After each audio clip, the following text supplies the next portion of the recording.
पुराण न संस्पृशेत। हमारे ब्रज के भक्त हुए कृष्णदास,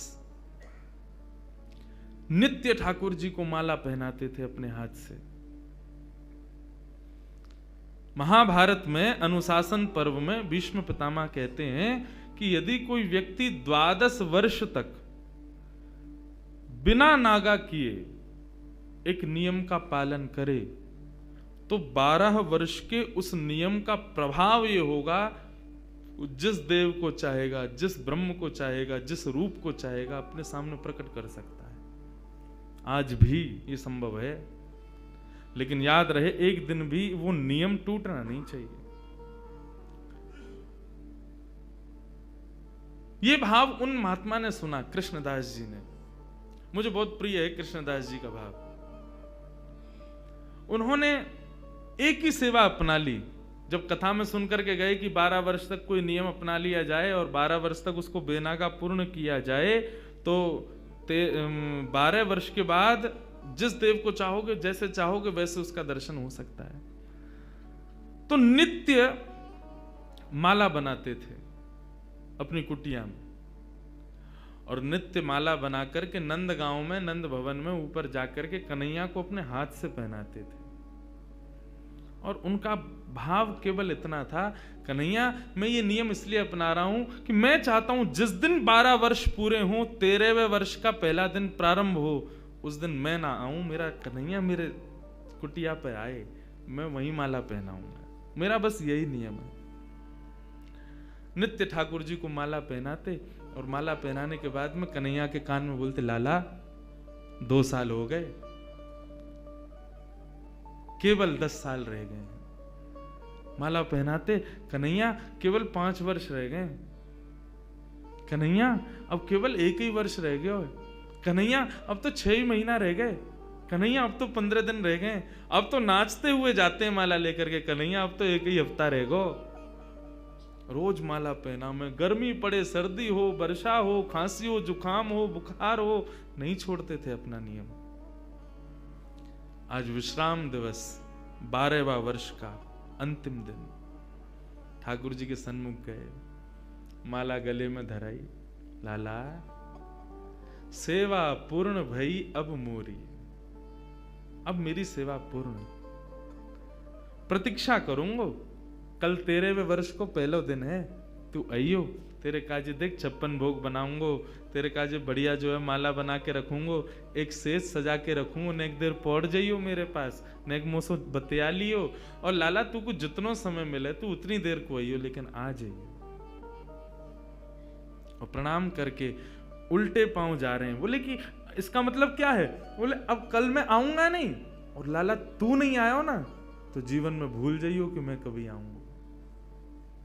नंदगाम में और नंद भवन में ये मेरा अंतिम प्रवेश है। और प्रणाम करके दिल्ली को चले गए। 56 भोग सजाए, दुनिया भर की सामग्री बनाई, सुंदर सुंदर माला तैयार करी, एक कन्हैया की, बाकी के सबरे ग्वाल बालन की। बोले बछड़ा बछिया आमेंगे संग में, उनको माला पहनाऊंगा, उनके का जो भंडारो है उनके का भी 56 भोग सजाऊंगा। सबके लिए सब तैयार किया। 13वें वर्ष का जब पहला दिन प्रारंभ हुआ, सुबह से ही राह तक रहे, कन्हैया आ रहे होगो, श्याम सुंदर आ रहे होगो, नंद नंदन आ रहे होगो। अभी श्रृंगार को समय भयो है, धूप की छांव से पता कर लेते हैं कि अभी कौन सा समय चल रहा है। अभी श्रृंगार को समय भयो होगो, अरे लाला व्यस्त होगो, श्रृंगार करके और फिर बाकी बाद प्रसाद पाके फिर आवेगो। अभी भी नहीं आयो, कोई बात ना, राजभोग पाके आवेगो, गैया चराते हुए चुपके ते आ जाएगो मेरे पास। अपने मन को सांत्वना दे रहे हैं। दोपहर का समय हुआ, सूर्य बिल्कुल ऊपर, राजभोग का समय चल रहा है। कन्हैया आ रहे होगो, बार बार जामे गुलाब जल लेकर के और छींटे मार करके आ जामे। थोड़ी देर में धूप के ताप से, गुलाब जल से वो पृथ्वी फिर से सूख जाती, ठाकुर जी नहीं आए। गैया चरा के दूर चलोगे होगो, शाम को आवेगो, लौटते समय आ जाएगो, 4 बजे आ जाएगो। सूर्य अस्ताचल को जा रहा है और प्रतीक्षा कर रहे हैं। कन्हैया आ रहे होगो, गुलाब जल को छींटा करें, बार बार माला पे जल छिड़क दें, कहीं कोई मक्खी बैठ नहीं जावे 56 भोग पे, वाको विचार करें और फिर देखने लगे कन्हैया आ रहे होगो, नहीं आए श्याम सुंदर। कोई बात ना, शाम को ओलाई करवा करके और फिर रात्रि को प्रसाद पाके कन्हैया फिर आवे वो, तब भी नहीं आए। शयन का समय हो गया, बाबा एक टक बस बैठे हैं, कन्हैया आ रहे होगा। है सके नंदरानी यशोदा नंद बाबा को शयन करवा के आवे गो। रात्रि हो गई, नहीं आए ठाकुर जी। कृष्णदास जी मुस्कुराने लगे। 12 साल से एक टक बिना नागा किए अपने नियम में लगा हूं, आज तक कुछ नहीं मांगा कन्हैया से, केवल ये मांगा कि मेरी कुटिया पे आ जाइयो, मेरे हाथन से माला पहने, वामू श्रम है रोया को। तुरंत अपने 56 भोग को पूरा एक पोटला बनायो, माला उठाई, सब सामान वहां से तुरंत धर लियो और कुटिया में तालो लगा करके बाबा निकल गए नंदगांव से। बोले जीवन में नहीं आऊंगा, मेरे जीवन को सबसे बड़ा अपराध है गयो, मैंने 12 साल या कन्हैया को दे दिए या श्याम सुंदर को दे दिए। अरे काय बात को श्याम सुंदर, काय बात को कन्हैया, काय बात को दयालु, एक भक्त की एक मनोकामना ना पूरी कर सके। ना रहनो अब यहां पे। जैसी जाने लगे तो मार्ग में गायों का झुंड जा रहा था। जैसे उस झुंड में प्रवेश करने लगे, सोचते हुए जा रहे हैं, कुछ विचार नहीं हो रहा है। जैसे भीतर प्रवेश करने लगे, इतने में ही एक ग्वारिया आया और ग्वारिया ने आकर के हाथ पकड़ो, बाबा बाबा बाबा गैया चढ़ जाएंगी ऊपर। पीछे मुड़ करके देखो तो नन्नो सो एक बालक, ऊंची धोती पहनी, सिर पर स्वाफा पहनो भयो है और एक लठिया को अपने कंधा पे लगा करके वापस दोनों हाथन को टांग करके और बाबा के पास आयो है। बाबा गैया चढ़ जाएंगी, अभी मत जाओ, गैयान को जान दो पहले। बाबा बोले कौन की गैया है ये? बोले नंद बाबा की गैया हैं। कितनी गैया और हैं? बोले अभी बाबा बहुत हैं। कितना समय लगेगा? बोले बाबा अभी समय लगेगा, इन्हें सबन ने जान दो, फिर तुम चले जाइयो, तब तक यहाँ बैठ जाओ, आ जाओ, नेक मोते बतिया लो।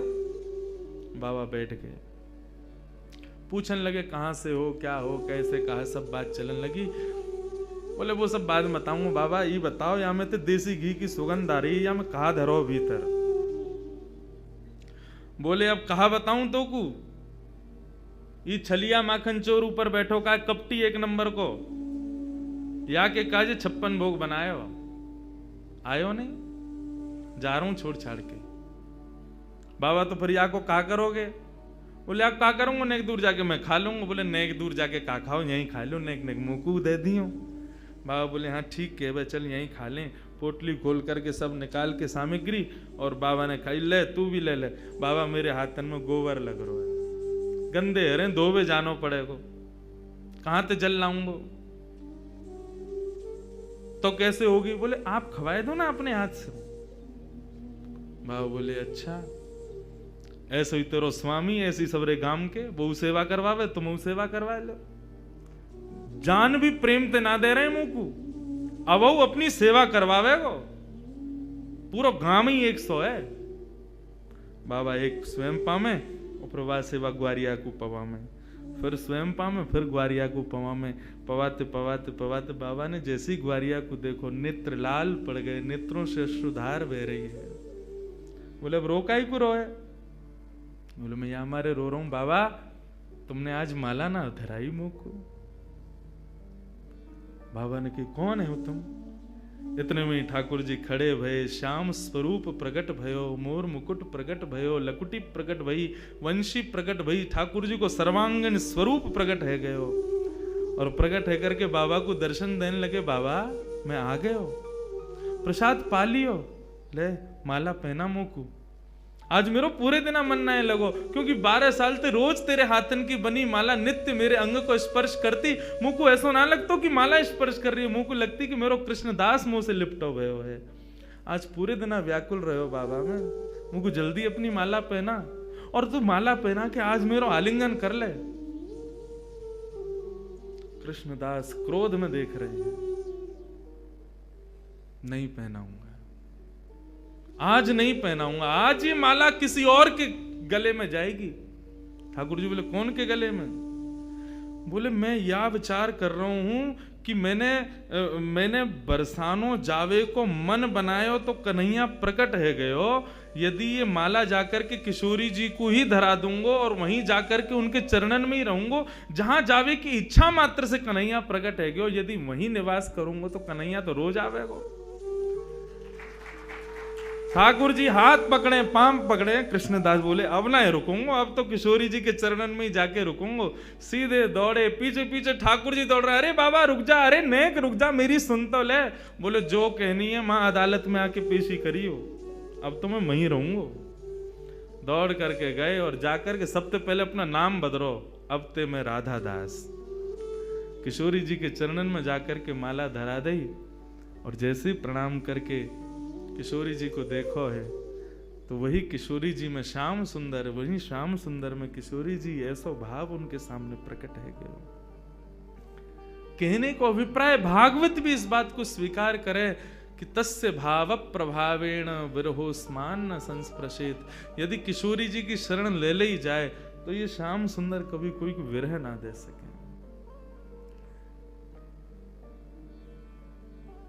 ये श्याम सुंदर नित्य किशोरी जी के ही हैं, उन्हीं के ही हैं।